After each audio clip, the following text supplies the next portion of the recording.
Demand అనేటువంటిది ఏముంటుంది, డిమాండ్లు ఆల్రెడీ డిమాండ్లు చేసేట్టు అయిపోయింది పరిస్థితి. కార్యకర్తలు ఆగ్రహవేశాల్లో ఉన్నారు. 5 ఏళ్ళు కష్టపడ్డాం, కష్టము నష్టము భరించాం, చాలా ఆశలు పెట్టుకున్నాం.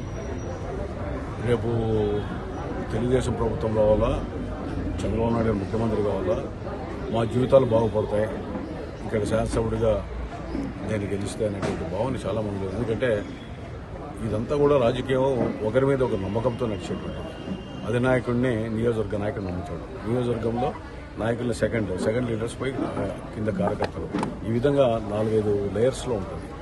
సో ఆ యొక్క బాండింగ్ అనేది బ్రేక్ అవడం అనేది భరించలేకుండా పోతాం. ఎందుకంటే ఏదైతే ఆశించామో అది జరగలేదు కదా అనేటువంటి బాధ. అందరితో కూడా మాట్లాడుతున్నాం, దీని మీద ఒక నిర్ణయం తీసుకోబోతున్నాం.